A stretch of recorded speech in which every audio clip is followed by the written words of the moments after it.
This is the plaintiff, Vondell James. She says the defendant's her daughter's godmother, and they were all going to Orlando together last July. 3 weeks before the trip, the defendant changed their agreement regarding how they split up the costs, and she changed her mind about going and now wants her money back. The defendant refuses, so here they are. She's suing for $423. The money, she's out. This is the defendant, Mierto Leone.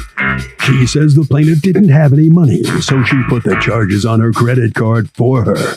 Once she told the plaintiff her daughter's boyfriend would be joining them, she got real upset and backed out a week before the trip, and she refuses to give her a refund.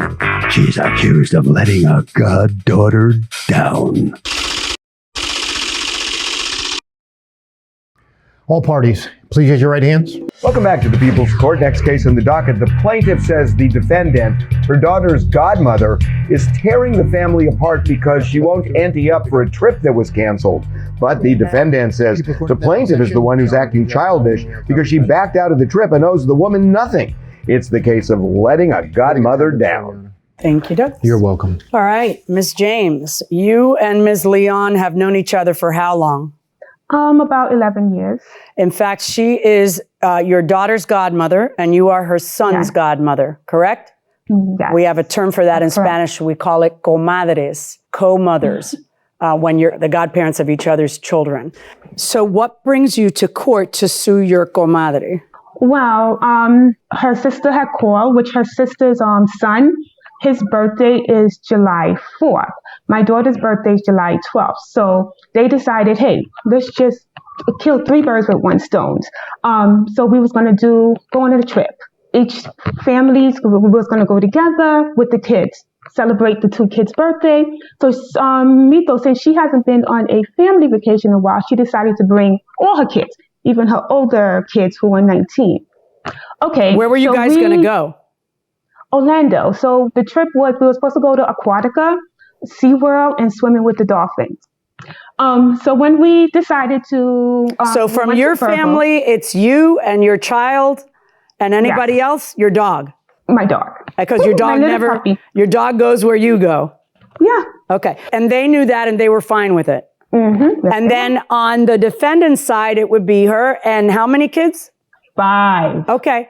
And you knew that, and you were fine with it? Yes. Okay. And then the defendant's sister's side, Naisha, is it? Yes. Okay, Naisha, it was going to be her and what, just 1 child? 1 child and their mother. Okay. And so how do you decide to split it up? We split it up to be fair because the 3 of us were going. We split into 3. Now, mind you, we decided anyone else coming on the trip, it's going to be split into 4, whoever comes. By whom? Between me, Mito, and Naisha. Okay, so go on. Okay, so 3 weeks before the trip, I get a FaceTime. She, on her own, decided to let her daughter's boyfriend join the trip. How old is her daughter? Her daughter is 19. How old is the boyfriend? From what she told me, he's 20. Had you met I only met him briefly once. All right, so she decides to let her daughter bring her boyfriend, and you say... Yes. I said no. Well, I didn't say no at first. I said, well, then, since he would have to pay 4 ways for the trip. But he's 20 years old. Does he have a job? What's he do? I don't know. All right, Ms. Leon, what does he do? He doesn't do anything. He is a college student with my daughter, and they live on campus. Okay, I got you. All right, so he's not an adult with a job. He's a college student who's been dating your daughter how long?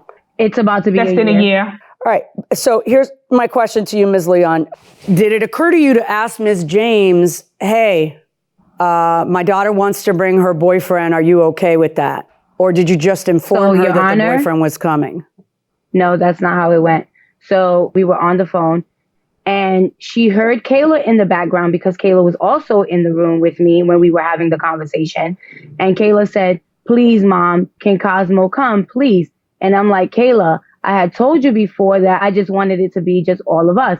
But my daughter has a brain injury from a car accident that happened almost 4 years ago. So she has anxiety due to the car accident. So I was like, you know what? Fine. You had already told him he can come. She did that on her own. And I said, fine. So then that's when she was like, so now Cosmo is coming. And I'm like, yeah, because she wants Cosmo to come, and I don't want to go back and forth with Right, Kayla. I understand, but Ms. Leon, How, you're kind of ignoring my question, because her impression of this is take it or leave it, is the way you presented it. No. Because see, we didn't even have a text conversation. We were actually all on FaceTime. She wanted to know how the money was gonna go, and I'm like, well, he is a college student. He doesn't have a job. And then she goes, well, if he's coming, then he has to pay for the share of the house. And I was like, he doesn't have a job. She's like, but he's considered an adult. I'm like, he's considered a part of my family. That means if he's an adult, Kayla is an adult. So would you tell me Kayla have to pay? She's like, but Kayla is your kid. And I'm like, well, he's a part of my family. That is Kayla's boyfriend. And I'm like, and if you want him to pay for something, so then he'll pay for some of the car rental, like $200 or whatever. She's like, well, that's not fair that he gets to pay, $200 because he's a part of your family, but we had to pay $400 for the car rental each, and you get to pay less money. And then she goes, well, we should get money back. That was the whole argument in the beginning. She wanted money back. And I'm like, what money should I give you back? And then it started going from, okay, well, if this is how it's going to go, then wherever we go, I'm going to pay for me and my daughter's bill. Right. And I said, that's fine, Nichelle, because I call her Nichelle.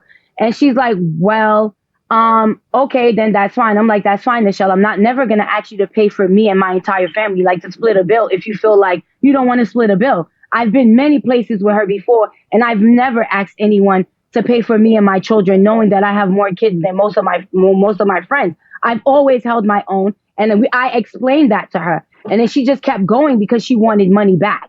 So then now it started to get to where she started talking about other things that had nothing to do with the trip. Like my personal business. I'm like, you know what? I don't even care. He's going on the trip. She already told him he's going on the trip. She was the only one making a back and forth. So I think everybody agrees that at some point, Ms. James, you're the one who says, I'll do you one better. I'm not going on this trip. It's a bunch of lies that she just told. Hold right on. in there. Yeah, okay, go ahead. Oh my. It's a bunch of lies. When she told me about Cosmo going, we were on FaceTime talking. She said, look what Kayla's boyfriend bought me. He bought me some earrings. I said, oh, so that's nice. She was like, oh, Kayla told him he could come on the trip. So I said, well, then he's going to pay he's going to put in money for the house and the car. But Ms. James, why would you think that when he's a 20-year-old college kid without a job? Like it's in other words, it's not like it's an adult. Then he should have asked his parents, because the thing is, we had set a precedence. Anybody else coming in the trip, we never said college student, 3-year-old, 5-year-old. Right, but don't you think there's, in other words, what skin is it off your nose that this kid was going? There's already 1,000 people going into this Airbnb. It's not like you were hoping for peace and quiet. There's 1 million kids. There's your dog. Well, no, because so how is it going to affect you? I think that what happened is that your original deal started to look kind of not that great to you, where you're splitting into thirds when she has so many more kids. And so, but if she's going to invite someone else, then she should have asked you. She should have asked you. And she should have. I had to bring my dog. I'm not sure I agree with you that she should cut it into fourths and put up a fourth for the kid. But I do believe that there's no world where she shouldn't have asked you. There was no warning, nothing. 3 weeks before a trip, and you change the dynamics of the trip and say, well, he's coming. I said, I'll do you one better. Return my whole refund. Can I ask you guys something? How close were you before this fight? How close were you? Stop talking, Ms. Leon. I'm talking. You guys made each other the godmothers of your children. Don't you feel a little silly, both of you, not one of you, both of you, that it got as far as it got and ruined Orlando? Though. I know you did. Really felt There's baggage here to unpack. You felt, and I don't blame you.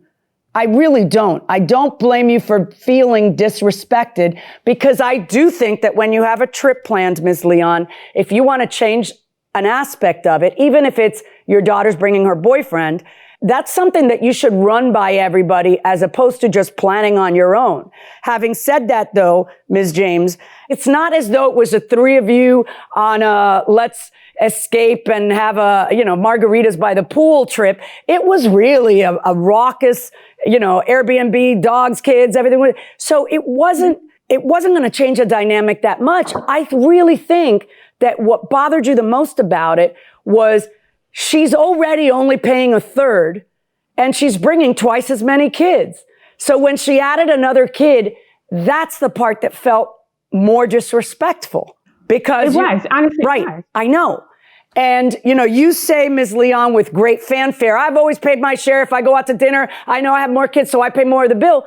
But no one heard you saying that in this situation. You're paying a third, and you're bringing 142 children. You're bringing 3 times as many children as everybody else. I'm sorry, 6 times now as many children as everyone else.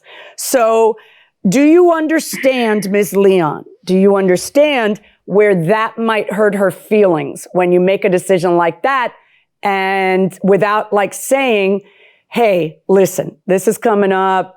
It would really, do you mind? He'll flop on the floor. I'll pay for his food. Do you mind? It would have been Your fine. Honor, and that's why I gave her back $812. So that's $800. $800.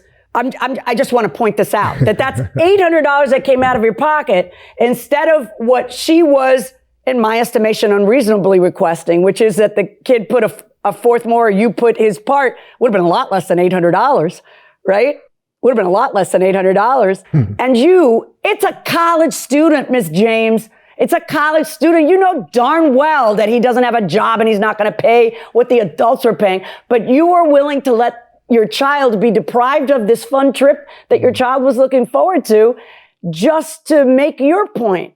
You're both nuts. It was supposed to be You're for both us. It nuts. was our trip. So you guys chew on that and let that marinate in your brains. In the meantime, I got a rule on this case, and here's what I have. I have $800 that has already been sent your way, which I'm not sure you were really entitled to, because I don't find that letting the girl bring her boyfriend is that material a breach. Even if it was rude as hell, I don't find that it was that material a breach. It wasn't going to change anything about the trip.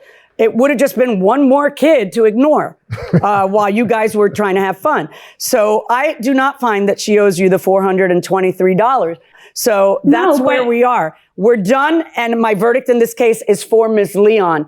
Having said my verdict is for you, Ms. Leon, you have nothing at all to celebrate because you crushed a really good friendship just in the way you presented it. It's all in the presentation. It's all in the words we use. Words have meaning and they have consequences. Good luck, folks. Ms. James, what do you think about what the judge said to you? I mean, it's a friendship that's over, so. It's over, It's yeah. over, That's and over. it's done. There's nothing coming back from that.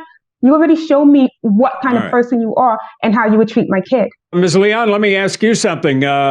This friendship is over from her point of view. How about yours? You would agree with the same thing? The friendship been over. That same after I refunded her the money, that was it. After she went on social media and started bashing me, I never responded. The friendship was over.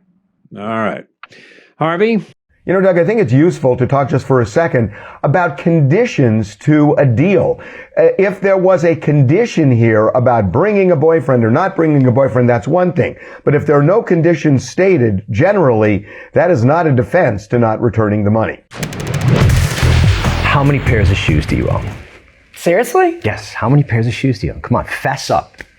It's not. Confess in front of everyone. Comparatively, I'm not bad at all. I mean, when I started this gig, Yeah. I was 39 years old and I had like Louboutins all the way across, with their red soles and my Right. Jimmy Choos. And I was, and then of course, 20 years passed. And what happened to you physically? Oh, a couple of in those 20 surgeries. years? Mercifully, my children are smarter than I am and they don't contort their feet into ridiculous heels like I did. Women's feet take a beating in It's stiletto ridiculous. heels and Men high would heels. never, it's so clear that Right? it was invented by a man because Yeah. men would never, ever succump to this. They're torture pain. devices. Right. They look great. Yeah. You know what? You wear them. They look really good on you too. It turns me on too to see you wear them. Okay. So honestly, so now they're slightly more sensible and, You marry your shoes. You keep them forever. You don't really just turn I them marry. over as Listen, fast. that bodes well for you. I just marry everything and You're keep right. it forever. My cars, my shoes, my husband. Yeah, I guess so. I should look at the bright side of that. Huh?